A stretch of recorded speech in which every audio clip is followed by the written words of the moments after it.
Oi, eu sou a Marcela Ponce de Leon. Eu sou a Sheili Calef. E esse é o Baseado em Fatos Surreais. Chegamos! Estamos ao vivo com vocês no YouTube e no Instagram. Você pode conferir o vídeo dessa live lá. Estamos tagarelas ultimamente, recebemos até um feedback que nós estamos cada vez aumentando mais essa introdução. Eu acho que é porque a gente está ao vivo, aí a gente fica batendo mais papo. Deve e ser. sabe que vocês estão aqui, a gente fica vendo os comentários enquanto tá gravando. Então a gente fica aqui, então vai lá ver a gente. Nós estamos na quarentena, a gente está carente, a gente quer ficar mais pertinho de todos vocês. Então, sem enrolação, os apoiadores maravilhosos desse podcast. Quem são, Sheili? Amanda Franco, Rodolfo Souza, Hugo Mendes, Amanda Magalhães, Samara Cismarques, Desenvolvimento Cultural, Kemily Weiss, Bruno Kimura, Melissa Costa, Pietro Duarte, Max Nunes, Isabela Ferreira, Luísa Axê, Gabriel Marreiros, Juliana Marques, Michele Santos, Ana Terra, Arthur Peixe, Marta Batilli e Júlia Machado. Muito obrigada! E se você também quer apoiar o Baseado em Fatos Surreais, corre lá, bfsurreais.com.br/contribua e descubra, e saiba que também você pode apoiar de outras formas, divulgando esse podcast para outras pessoas, mandando a sua história para ser uma de nossas heroínas. Para onde que manda a história, Sheili? bfsurreais@gmail.com, em áudio ou em texto. Ou em vídeo, vocês que sabem. E vamos pro caso da semana. Baseado em fatos surreais. Histórias de mulheres como nós. Compartilhadas com empatia, Intimidade e leveza. onde o assunto é a vida. E o detalhe surreal.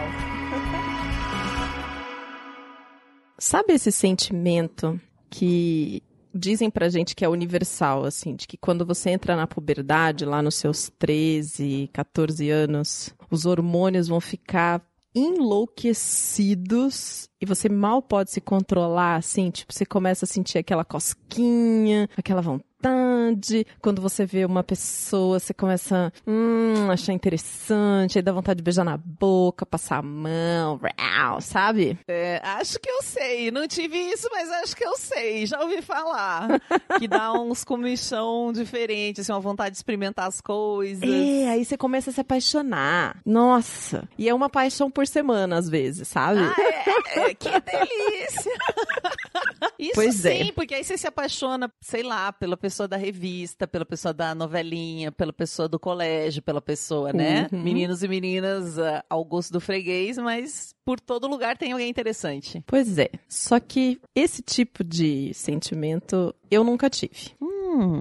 Eu passei a escola toda, me formei e eu nunca me apaixonei no colégio. Tipo, essa sensação de comichão, essa vontade de se tocar, de transar com outra pessoa, de beijar na boca. Assim, eu não tive. Eu não tive na escola, eu não tive depois. Pra ser bem sincera, assim, em 30 anos de vida, eu só senti isso uma vez.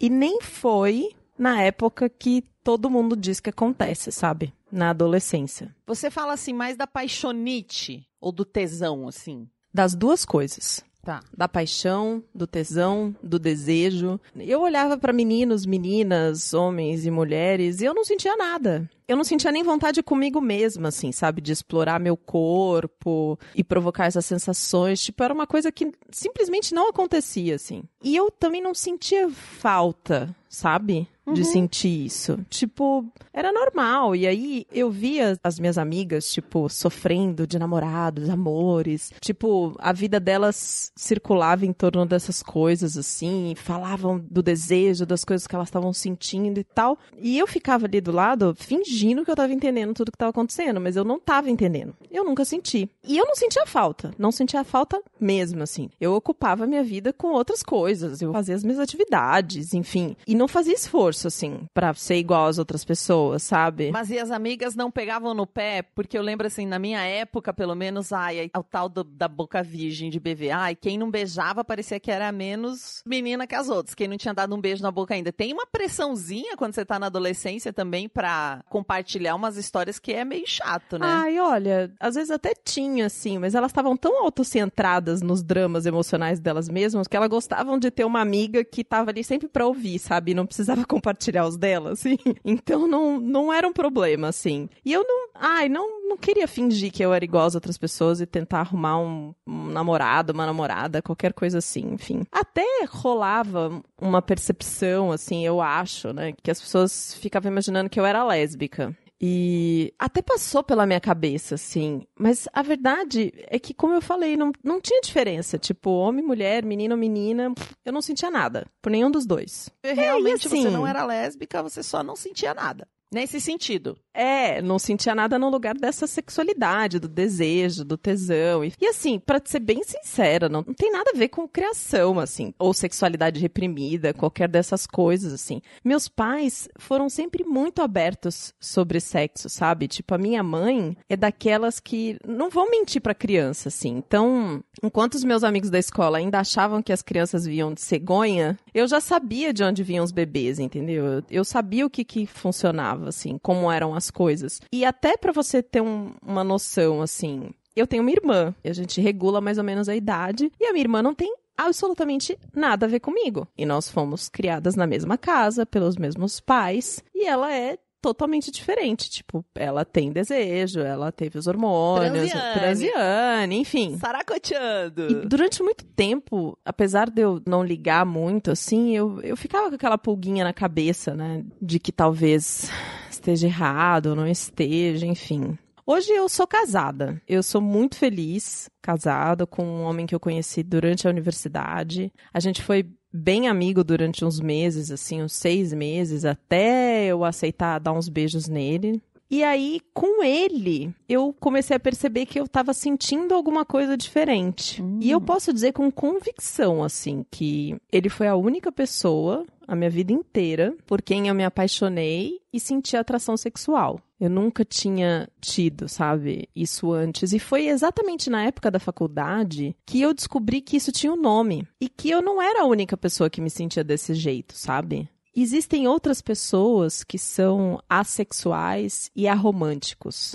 Pessoas assim como eu, que não sente atração sexual ou atração romântica por outras pessoas, sabe? E é possível que você seja aromântico e sexual ou assexual e romântico, tipo, sabe? Não precisa ser as duas coisas juntos, pode ter mais um ou outro. Tem gente que é os dois ao mesmo tempo. E aí eu entrei para uma comunidade, conheci outras pessoas dessa comunidade que a gente chama... Achou o seu grupo? Achei as pessoas que experimentam a vida parecido comigo, assim, a comunidade ACE. E eu descobri que existem vários jeitos diferentes de se relacionar com as pessoas, sabe? Que nem toda relação precisa ser romântica ou sexual para valer a pena.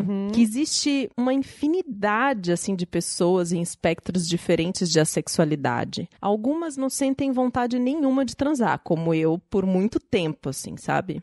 Outras, elas se apaixonam pela pessoa que é amiga delas há muito tempo, assim. E tem outras que gostam muito de transar, mas não se apaixonam. Ou seja, é uma infinidade de vivência fora dessa caixinha alossexual, que é o que a gente entende como padrão normal, né? Vamos colocar muitas aspas por aí. E são experiências e vivências perfeitamente válidas e perfeitamente normais, mesmo que pareçam meio surreais quando a gente ouve sobre elas pela primeira vez, né? Eu, em algum momento, me senti um pouco meio surreal, assim. Mas o fato é que eu acabei me apaixonando e me casei com um homem. Ele não é assexual como eu e o jeito como a gente funciona é um pouco diferente. Mas é conversando, sabe? Tipo, a gente conversa e a gente se entende. Vocês tiveram que, sim, se organizar e fazer os acordos. Ajudou bastante porque eu me apaixonei por ele. Eu acabei sentindo desejo por ele. Foi a única pessoa, sabe? E a gente transa, claro. A gente transa. Eu adoro fazer sexo com ele. Então, até pra quem olha de fora, assim, a gente parece um casal heterossexual bem careta, sabe? Porque, principalmente quando eu falo que eu nunca transei com outra pessoa, assim, só com ele. Mas eu ainda não tive vontade de transar com outra pessoa. Tipo, ele foi a única pessoa na minha vida inteira. Assim como eu nunca tinha sentido atração por homens antes e eu acabei me atraindo por ele, pode ser que um dia eu sinta atração por uma mulher, não sei, ou outro homem, ou uma pessoa não binária, não sei. Eu só sei que no momento eu tô feliz e satisfeita. Ai, que gracinha essa história, gente!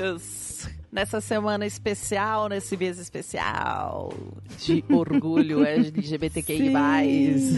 Eu acho muito bacana, porque falta pra nós, no geral, exemplos, né? Eu tive uma vez que eu fui me cadastrar num aplicativo de namoro, que eu tava solteira, e eu não lembro agora o nome do aplicativo, mas eu até fiz um vídeo. Uma amiga minha tava junto comigo, eu nunca tinha me cadastrado nesses aplicativos, e aí ela foi me ajudar a fazer o cadastro, que ela falou que ela era ótima na descrição, que você tinha que ser muito boa na descrição. E quando eu cheguei lá, tinha tipo 15 estilos de sexualidade pra você escolher, e eu não conhecia. Então eu fui no Google. Então tem Grey A, metrosexual, assexual, romantic, que aí é a pessoa que só se relaciona se ela estiver romanticamente envolvida, mas isso não é uma regra. O que a gente aprende na heteronormatividade padrão, que é o que você aprende mais rápido, né, do que a homoafetividade, é que você vai se apaixonar e então ter desejo sexual e que essas coisas caminham juntas. Nós, mulheres, somos muito treinadas assim. E ali eu vi, nossa, é uma infinidade, gente. Eu vou botar esse vídeo em algum lugar. Foi muito divertido, porque eu tive que pesquisar, porque eu não conhecia. E eu assisti uma palestra também, ano passado, de pessoas sexuais, contando dessa experiência. Uma delas chegou a se apaixonar, assim, de uma forma mais platônica por algumas pessoas, mas não tinha desejo sexual nenhum. E ok, é a vida da pessoa e tá tudo certo. Não é um trauma, não é uma questão... É um jeito que a pessoa funciona. E é muito difícil se aceitar, né? E todos os jeitos são maravilhosos, né? É difícil se aceitar quando você não tem os exemplos, né? Quando você não se enxerga.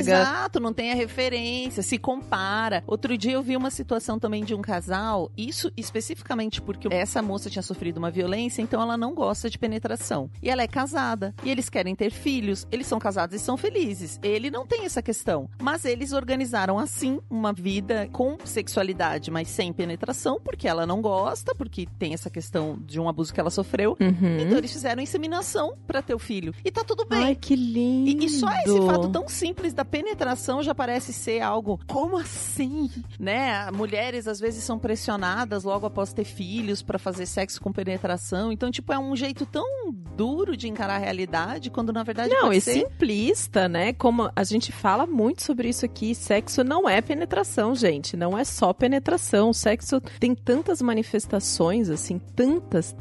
E pode não ter manifestação, né? Que é esse caso. Exato. Eu tive um namorado, eu lembro muito disso, porque ele era uma pessoa que o que despertava nele o desejo eram signos muito diferentes do que eu tava habituada. Eu podia passar na frente dele rebolando a bundinha, que não acontecia nada. Não era esse tipo de coisa que fazia ele ficar excitado. Mesmo assim, ele não conseguia perceber as indiretas que eu tava acostumada a dar, tanto nos meus relacionamentos heterossexuais como homossexuais, porque eu já fui, inclusive, casada com 2 mulheres. Eu podia fazer qualquer coisa. Ele tinha desejo sexual, a gente transava, mas não era esse lugar, sabe? Exato. Era totalmente diferente. O que excitava ele, dava tesão nele, não tinha nada a ver. Era conversar e combinar. Ah, tô com vontade, tô com vontade. E aí começava, não tinha nada a ver com essas coisas que a gente aprende que seriam sensuais. Eu acho muito bonito quando a heroína fala que ela conversa com o marido dela, né? E eles encontraram esse lugar comum aonde o relacionamento deles funciona. Porque é um exemplo muito simples de como os relacionamentos são na real, né? É um acordo entre as pessoas que estão envolvidas, elas é que decidem juntas ali qual que é o jogo que faz sentido pro desejo delas, ou pro não desejo, ou pra dinâmica, ou o que quer que seja, sabe? E no final das contas, né? Os maiores problemas que acabam tendo em relacionamentos são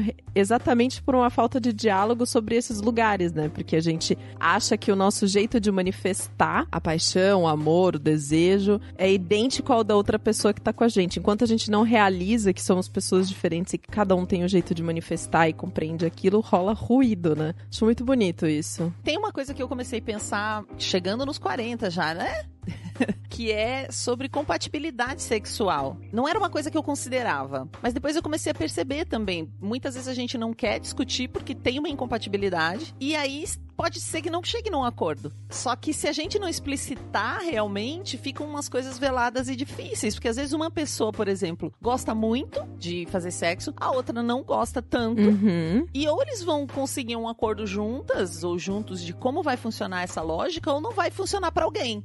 Sim. Só que quando a gente tá apaixonado, a gente quer muito, né? Que as coisas funcionem juntinhos e tal. Mas falar sobre isso é importante, porque é uma coisa muito fundamental no relacionamento, esse tipo de compatibilidade, porque é a coisa mais íntima que a gente tem ao nosso corpo, né? Se a gente não conseguir sentir que tá liberto fisicamente, sexualmente dentro de um relacionamento, vai ser muito difícil. A pessoa, uma hora, acho que ela cansa, explode, não dá conta, né? Sim. Muito obrigada, heroína, por ter compartilhado essa história com a gente. Se você tem uma história pra contar, manda. A gente adora receber as histórias de vocês. Não importa qual seja o assunto, aqui vale tudo. O que importa é ser surreal. Tudo. Eu queria só deixar mais um adendo, porque esse assunto é tão rico, que homens podem ser assexuais também, porque fica uma coisa, como a gente conta histórias de mulheres, e tem esse jargão de que o homem teria mais tesão e a mulher menos, que é uma coisa assim, que se diz, mas não é real. Eu estudo sexualidade feminina, eu dou aula lá na Prazerela, gente. Isso é uma lenda que as pessoas falam, mas é tudo sobre como fazer o convite, é tudo no como, é tudo na conversa. Não é uma coisa padrão. Então, imagina pra uma heroína, imagina pra um heroíno, pra um herói, como seria também lidar com isso, né? Eu já me relacionei com pessoas, com homens que têm uma questão assim, que são romantic, como se fala, né? Que eles só conseguem ter uma relação sexual depois que já tá há meses namorando. Uhum. Tipo, tem que conhecer muita pessoa, já tem que estar muito na relação pra pessoa ter desejo sexual. Então isso acontece com todo mundo, gente. E tá tudo bem. Até o próximo caso surreal.